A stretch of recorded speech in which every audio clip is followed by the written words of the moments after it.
하나님을 위하여 여호와의 집을 지으려고 했던 다윗에게 하나님께서는 다윗을 위한 집을 지어주십니다. 다윗의 계보를 통해서 영구히 변개치 않는 영원한 진동치 않는 하나님의 나라, 하나님의 거룩한 나라를 다윗을 통하여 세우시기를 원하셨습니다. 그래서 다윗의 왕국은 강성해집니다. 다윗이 가는 곳 어디든지 원수를 이기게 하시고 다윗의 왕위는 더욱더 견고해집니다.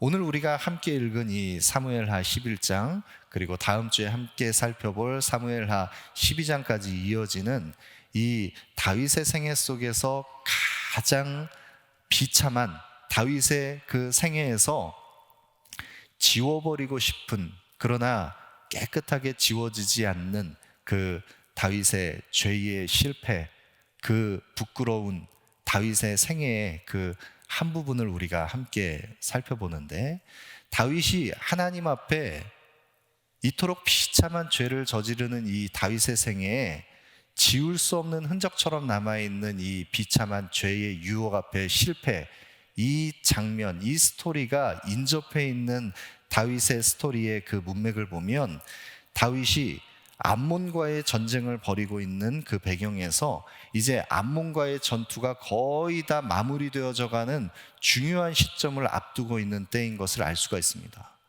다윗은 그가 가는 곳 어디든지 승리했습니다.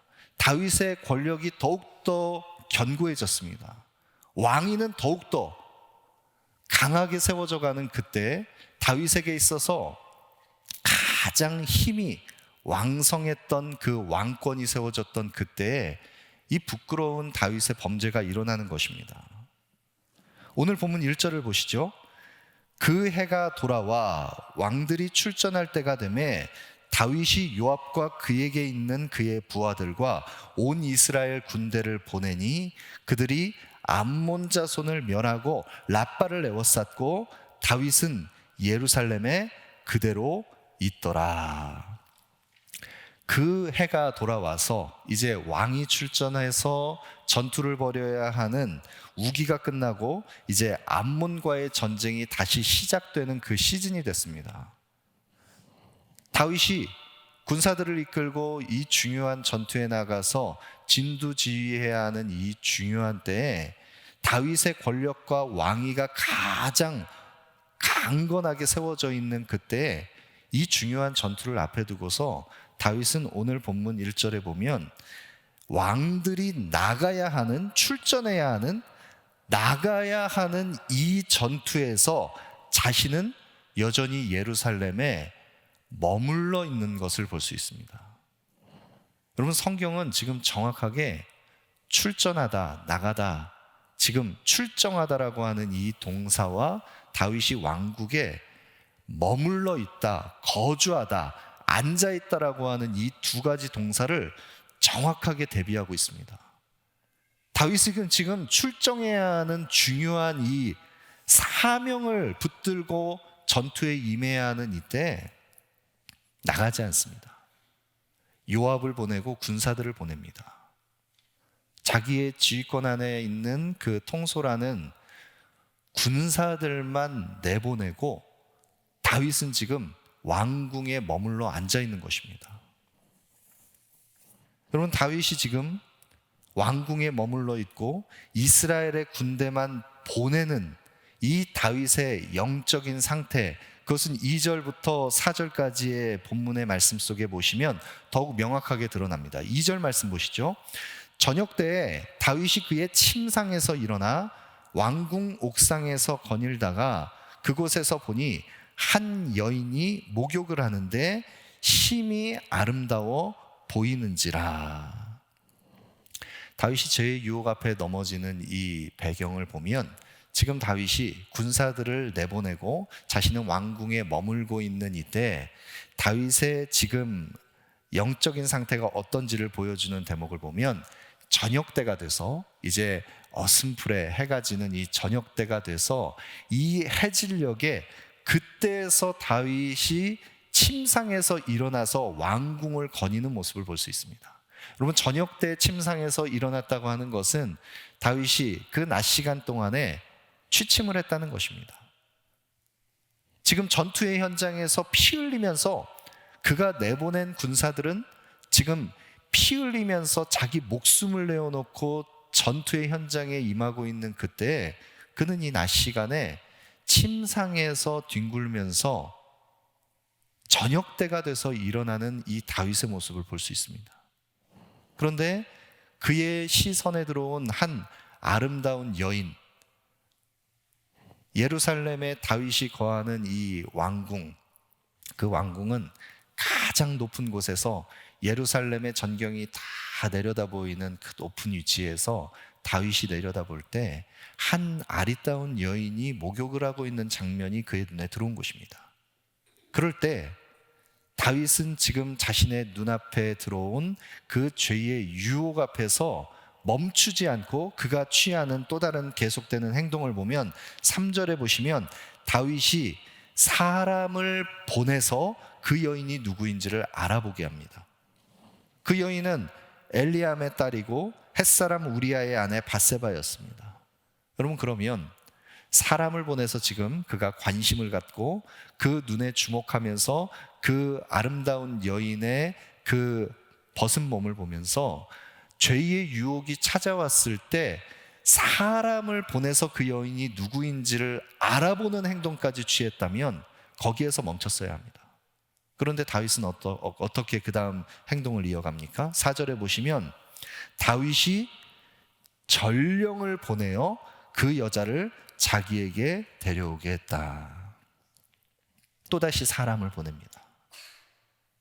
그는 하나님께서 주신 사명을 쫓아서 왕이 진두지휘해야 하는 이 거룩한 이스라엘의 영적 전투, 이 싸움 가운데, 이 거룩한 이스라엘의 전투 가운데 군사들을 보내고 자신은 왕궁에 머물러 있고, 그렇게 해질녘에 늦게 일어나서 왕궁을 거닐던 다윗이 죄의 유혹이 찾아왔을 때 사람을 보내서 그 여인이 누구인지를 알아보고 또다시 전령을 보내서 그 여인을 데려오게 합니다. 죄의 유혹에 넘어가서 끊임없이 계속해서 죄의 탐욕이 요구하는 대로 계속해서 더 죄 짓는 그 죄의 구렁텅이에 스스로 들어가는 것입니다. 여러분, 여기에 죄의 무서운 속성이 있습니다. 다윗이 지금 이스라엘의 군사들을 보내고 자신은 낮잠을 즐기면서 나태한 상태에서 빠져있는 이 다윗이 백향목 궁을 거닐면서 죄의 유혹이 찾아왔을 때 사람을 보내서 여인이 누구인지를 알아보게 하고 전령을 보내서 그 여인을 취하였던 이 다윗의 모습을 통해서 죄가 배양될 수 있는 무서운 환경, 죄가 자랄 수 있는, 죄가 더욱더 급속하게 지배력을 가질 수 있는 무서운 영적인 토양이 있다는 것을 우리는 알 수 있습니다. 그것은 무엇입니까? 다윗에게 있어서는 지금 힘이 있습니다. 권세가 있습니다. 다윗의 왕위는 더욱더 견고하게 서가는 때입니다. 그는 자기가 가지고 있는 힘을 가지고 자기가 가지고 있는 권력과 권세를 가지고 백향목 궁에 거하면서 하나님께서 맡기신 사명의 자리에서 벗어나서 그 힘과 지위와 자신이 가지고 있는 그 권력을 가지고 죄를 짓는 것에 사용하고 있습니다. 여러분, 죄라고 하는 것은 우리에게 있어서 무언가 결핍이 있고 우리에게 부족함이 있고 하나님 한 분만을 의지할 수밖에 없는, 주님만을 붙들 수밖에 없는 고난의 시간을 통과할 때에 죄는 그 고난의 자리에서 쉽게 자라지 않습니다. 그런데 죄는 언제 우리의 마음속에서 틈타 그 죄가 득실거리면서 그 죄가 자라기 시작합니까? 하나님을 필요로 하지 않을 때, 결핍이 사라질 때, 우리의 힘이 있을 때, 나에게 무언가 내 힘만으로 살아갈 수 있는 나에게서 나오는 그 어떤 자원들이 풍족할 때 우리는 쉽게 죄의 유혹 앞에 노출되어서 넘어지는 것을 봅니다. 여러분, 고난이 우리에게 변장된 축복일 수 있는 것은 고난의 시간을 통과할 때 그가 진실한 하나님의 사람이라면, 성도라면, 고난의 시간을 통과하는 성도가 그 고난의 자리에서 의도적으로 하나님 앞에 죄 가운데 머물러 있는 죄의 자리에 고착된 상태로 그 자리에 죄를 탐닉하면서 머물러 있지는 않습니다. 고난은 우리의 영혼을 순결하게 합니다. 고난을 통해서 우리는 우리의 영혼이 더욱 겸비한 모습으로 하나님 앞에 순전한 믿음을 회복하도록, 다시 한번 하나님을 의지하고 붙들 수 있도록 그 고난의 시간을 통과하는 우리는 더욱더 성결해집니다. 광야의 시간을 지나갈 때 다윗은 광야의 그 연단의 과정 속에서 오늘 이 본문에서 밧세바를 범하는 것과 같은 자신의 힘을 이용해서 끊임없이 계속해서 더 죄를 짓는 자리에 떨어지는 그런 모습, 광야의 다윗의 삶에서는 찾아볼 수 없습니다. 그러나 지금 다윗이 모든 것을 누리고 있고 백향목궁에 거할 때 그가 가지고 있는 힘과 지위를 이용해서 오히려 죄 짓는 데 더 익숙한 모습으로 더 죄를 탐닉하는 자리에 떨어지는 것입니다. 우리 속에서 결핍이 사라지고 기도할 이유가 없고 하나님을 갈망하는 내적 욕구가 상실될 때, 그런 우리의 마음의 빈 공허함의 자리에 부패한 사람의 본성은 하나님을 향한 욕구가 상실되면 그 소멸된 하나님을 향한 그 갈망의 마음의 빈자리에 죄가 틈타기 시작하는 것입니다. 죄에 대한 욕망으로 그 빈자리가 채워지는 것입니다. 다윗은 자신이 가지고 있는 그 권세를 가지고 오히려 죄를 짓는데 더 죄를 탐닉하는 자리로 떨어졌습니다. 그런데 그 자신이 가지고 있는 힘을 가지고 죄 가운데 떨어진 다윗, 그런 다윗을 죄의 속성을 보면 그 죄가 또다시 어떻게 변형돼서 다윗을 붙잡는지 5절 말씀을 보시면, 그 여인이 임신함에 사람을 보내 다윗에게 말하여 이르되 내가 임신하였나이다 하니라. 밧세바가 임신을 했습니다.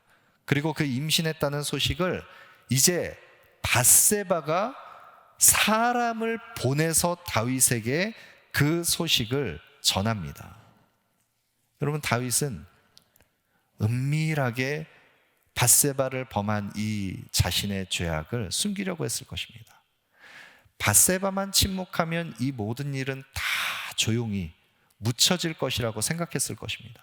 그런데 밧세바가 임신하자 그의 가진 힘을 가지고 그가 강압하며 그가 죄의 욕망을 충족시키는 도구에 불과한 여인으로 그 밧세바를 범했던 여인이 사람을 보내서 다윗의 그 범죄의 결과를 알리는 것입니다. 자신의 힘과 권세로 욕망의 수단으로 삼았던 그 여인에게 이제는 또 다른 의미에서 죄의 권세에 종속돼서 통제받는 자리에 다윗이 떨어져 버린 것입니다. 여러분, 이제 다윗은 헤어날 길이 없습니다. 죄에 묶였습니다. 죄에 종속됐습니다. 죄의 권세 아래 갇혀서 죄의 다스림을 받는 자리에 떨어지게 됐습니다. 그런 자신의 죄를 은폐하기 위해서 다윗은 은밀한 계략을 세웁니다. 우리가 잘 알고 있는 스토리의 내용처럼 전쟁터에 나가 있는 충직한 우리아를 요압을 통해서 다시 불러들이게 합니다. 그리고 이 우리아에게 자신의 집으로 들어가서 밧세바와 동침하도록 은밀한 계획을 세우는데, 치밀하게 우리아를 집으로 들어가라고 명하면서 왕이 하사한 음식물까지 내려보내서 우리아가 취하여 그 안에 밧세바와 동침하도록 모든 환경을 다 만들어냅니다. 그는 우리아에게 명했습니다. 내려가도록 지시했습니다. 그러나 우리아는 집으로 내려가지 않습니다.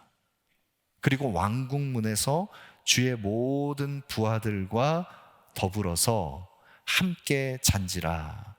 그는 왕궁 문 밖에서 그의 충직한 또 다른 부하들과 함께 집으로 내려가지 않고, 왕은 명하였지만 그는 왕궁 문 앞에서 함께 거하고 있습니다. 다윗의 은밀한 계획이 수포로 돌아갔습니다. 집으로 내려가지 않는 우리아를 불러서 다윗이 난처한 듯 질문을 합니다. 내가 길을 갔다가 돌아온 것이 아니냐? 어찌하여 내 집으로 내려가지 않느냐?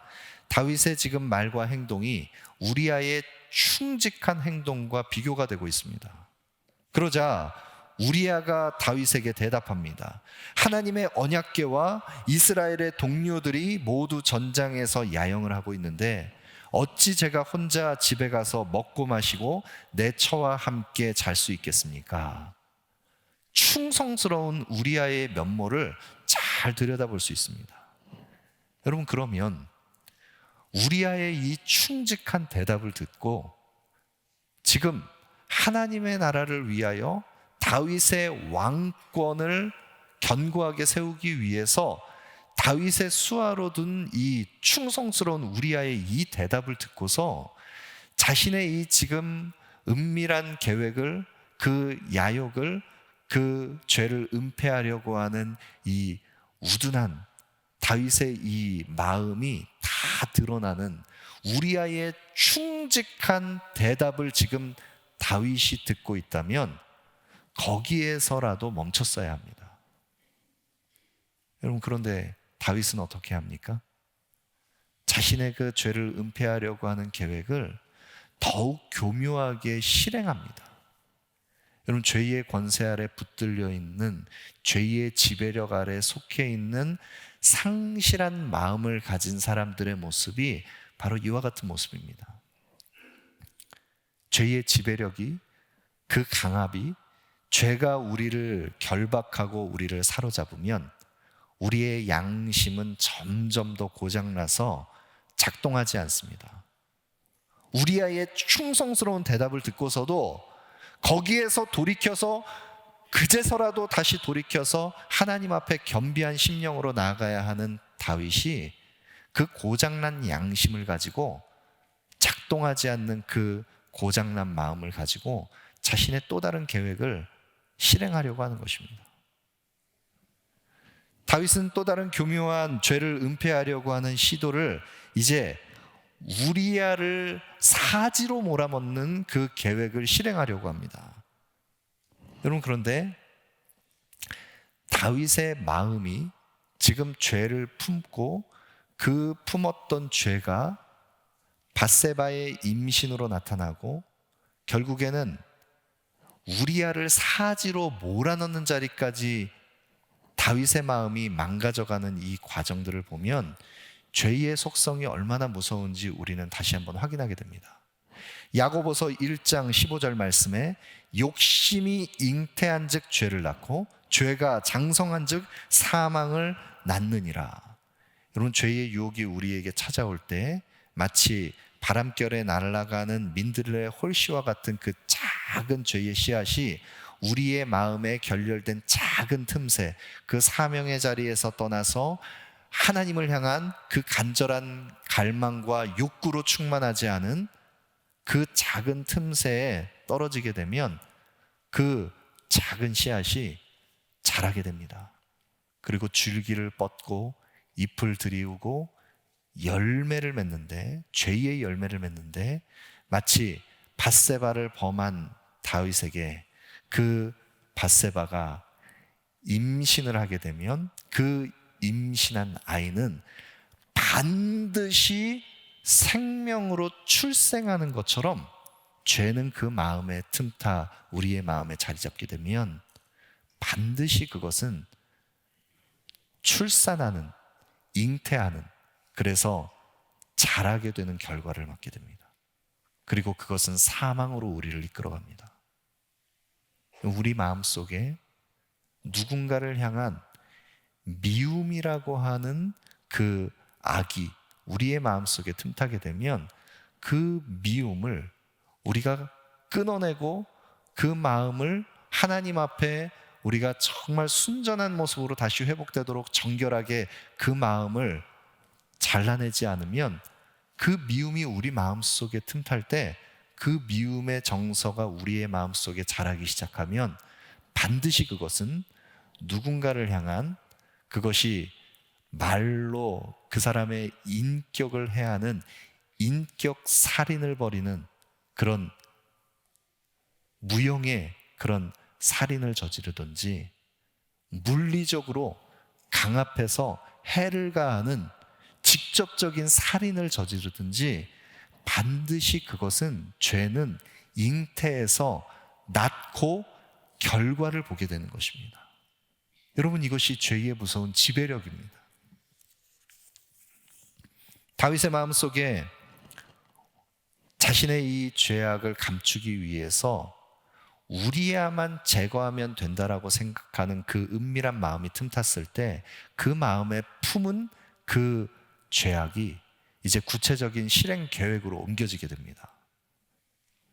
이것이 더 무서운 것은 지금 다윗이 품고 있는 이 죄악을 실행하기 위해서 우리야를 사지로 몰아넣는, 전장으로 몰아넣는 그 다윗의 이 비열한 계획을 요압을 통해서 실행하기 위해서 서신을 들려보낼 때 우리야의 손에 그 서신을 전달하도록 지금 명하고 있는 다윗의 모습을 봅니다.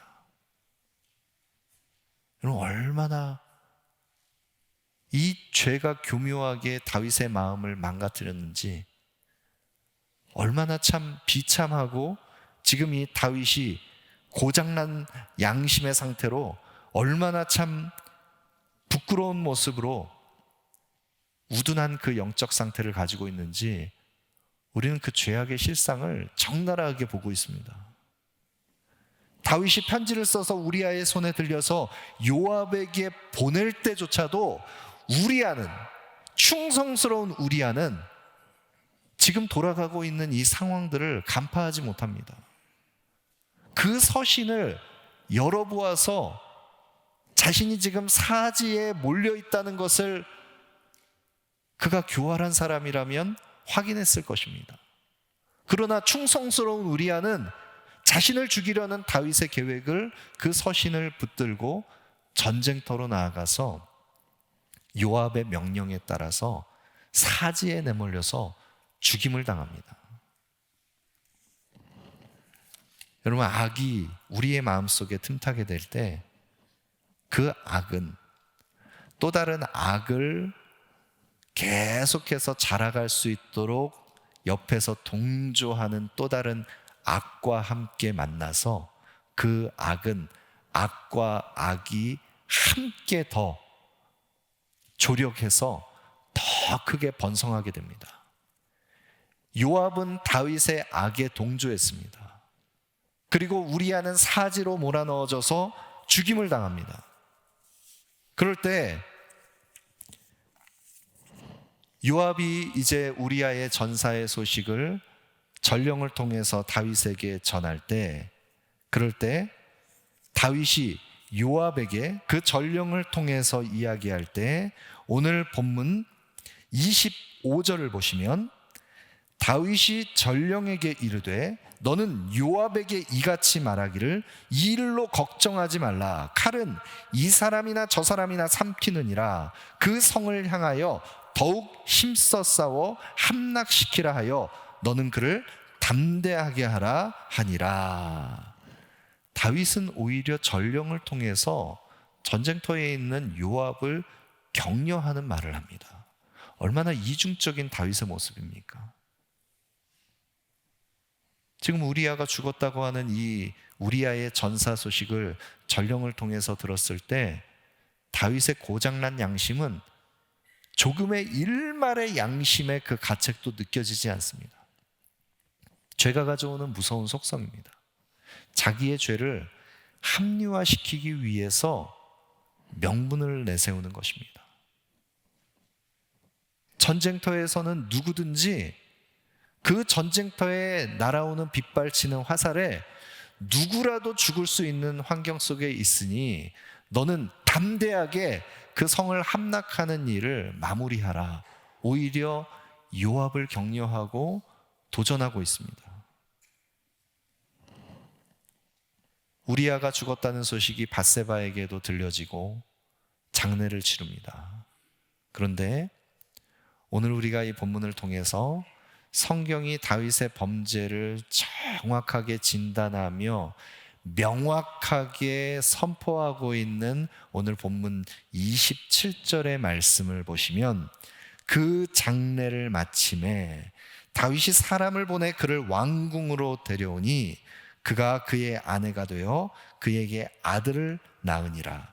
다윗이 행한 그 일이 여호와의 보시기에 악하였더라. 다윗의 계획은 모두 다 완성된 것처럼 보였습니다. 우리아는 전투에서 죽었고 그 전투에서 전사한 우리아를 이제 장례를 치르는 그 장례식이 모두 마친 후에 밧세바를 자신의 왕궁으로 불러와서 아내로 삼고 그리고 밧세바를 통해서 임신한 그 아이를 낳게 됩니다. 그 아이는 이제 다윗의 아이라고 여겨졌을 것입니다. 모든 사람들이 다윗의 그 죄악을 감추어서 이제는 그것이 은폐됐다고 생각했습니다. 다윗의 그 은밀한 계획이 다 실현되는 것처럼 여겨지는 그때 성경은 정확하게 어떻게 고발하고 있습니까? 다윗이 행한 그 일이 여호와 보시기에 악하였더라.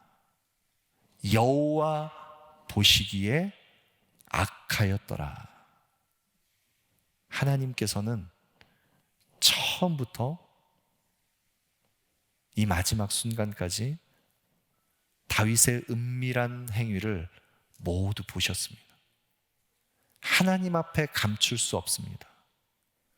마음을 감찰하시는 하나님께서 다윗의 은밀한 계획, 그 동기까지 하나님께서 감찰하시면서 다윗은 하나님의 눈을 피해서 하나님의 눈동자 앞에서 범죄하였지만 그러나 하나님께서는 모든 것을 보고 계셨습니다. 여호와 하나님 보시기에 악하였더라. 여러분, 하나님 앞에 우리가 숨길 수 있는 죄는 없습니다. 어떤 것도 그 어떤 것도 우리의 마음을 감찰하시는 하나님 앞에 내밀한 우리의 죄의 욕망, 그 숨겨진 그 죄의 그 지배력에 우리가 종속된 은밀한 우리의 죄악까지도 여호와 보시기에 악하였더라. 그 어느 것도 숨길 수 있는 죄악은 없습니다. 다윗의 죄는 하나님 앞에 드러났습니다. 여러분, 우리는 마지막 결산의 때에 하나님 앞에 숨길 수 없는 우리의 모든 인생의 모든 궤적들 다 결산할 최종 심판의 때가 반드시 있다는 것을 기억해야 합니다. 우리 모든 인생 가운데 내가 잊고 있었던 그 순간에 스스로 고장난 양심으로 타협하면서 스스로 변호했던 그 모든 죄악까지도 모든 것이 낱낱이 드러나서 하나님 앞에 결산할 때가 반드시 있다는 것을 우리는 기억해야 합니다.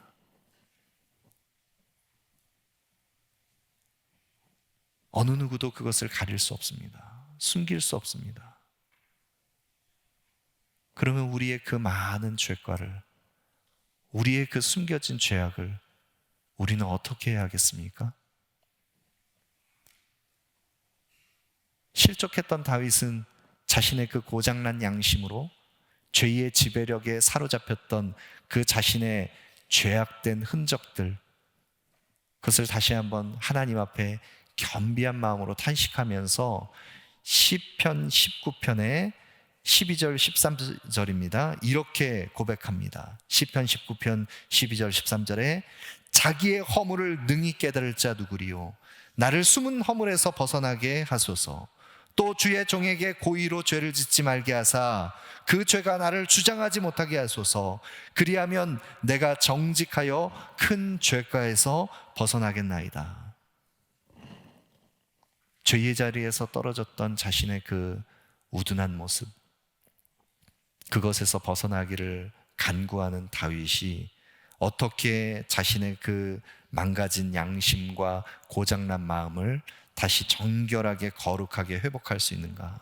죄가 우리를 사로잡지 못하도록 우리의 마음을 지킬 수 있는가? 시편 19편 7절 8절입니다.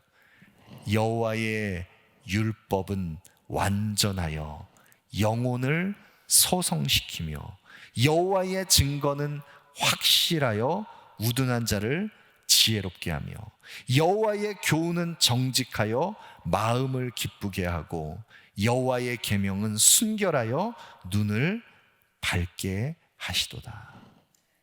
여호와의 율법은 완전하여 우리의 영혼을 소성시키며 여호와의 율법의 말씀이 하나님의 생명의 말씀만이 우리의 영혼을 다시 소성시킵니다. 우둔한 자를 지혜롭게 하며 여호와의 교훈만이 우리를 정직하게 행할 수 있도록 다시 기쁨을 회복시킵니다. 여호와의 계명이 순결하게 우리의 눈을 밝게 살아계신 하나님의 임재 앞에서 여호와의 눈동자를 의식하면서 살아갈 수 있도록 우리의 마음을 지키게 합니다. 여러분, 여기에 소망이 있습니다. 말씀이 우리의 영혼을 새롭게 할 때, 그렇다면 그 말씀으로 다윗이 요압에게 자신의 그 범죄한 것을 합리화하기 위해서 너는 그 성을 함락하라 요압에게 명했던 다윗이 그 암몬 성을 함락하는 것이 지금 다윗에게 중요한 것이 아니라 성을 지키는 용사보다 마음을 지키는 것이 하나님 앞에 더욱 하나님 기뻐하시는 승리인 것을 다윗이 알았다면 말씀으로 마음을 지켜야 했던 다윗이 자신의 의지와 자신의 노력과 자신의 그 행한 열심을 가지고 그 마음을 지킬 수 있었겠습니까? 그렇지 않습니다. 어떻게 우리가 말씀으로 우리의 마음을 지킬 수 있습니까? 나에게서 나오는 의지와 내 선의와 내 힘과 능력으로 내 마음을 지킬 수 있는 것이 아니라 말씀이신 주님과 함께 동행하는 우리의 삶 가운데 나는 그것을 이룰 수 없지만 우리를 대신하여 십자가를 지심으로 우리의 모든 죄가를 다 도말하신 그리스도께서 성취하신 십자가의 능력을 의지하면서 그리스도와 함께 동행할 때 우리는 우리의 마음을 말씀이신 주님과 함께 지켜갈 수 있습니다. 우리의 영혼을 소성시키는 그 능력과 은혜가 예수 그리스도를 통하여 우리에게 주어집니다. 그리스도의 말씀을 통하여 우리에게 주어집니다. 여러분, 이 예배의 현장, 여러분 이 문 밖을 나가면 세상은 정말 어디에서 우리를 넘어뜨릴지 알 수 없는 지뢰밭과 같은 그 영적 전쟁터에 우리는 노출되어 나아갑니다. 그러할 때 우리가 어떻게 마음을 지킬 수 있습니까? 생명의 말씀이신 그리스도와 함께 주와 함께 동행하며 그리스도께서 내 안에 내가 주님 안에 주와 함께 동행하는 우리의 삶 가운데 주께서 내주하시는 주님께서 말씀으로 우리의 영혼을 소성케 하시고 우리의 마음 눈을 밝히시고 우리의 마음을 지키게 하실 것을 믿습니다. 말씀과 함께 동행하며 그리스도와 함께 동행하며 우리 매일의 삶 가운데 승리하는 하나님의 사람으로 우리 모두가 서기를 소망합니다.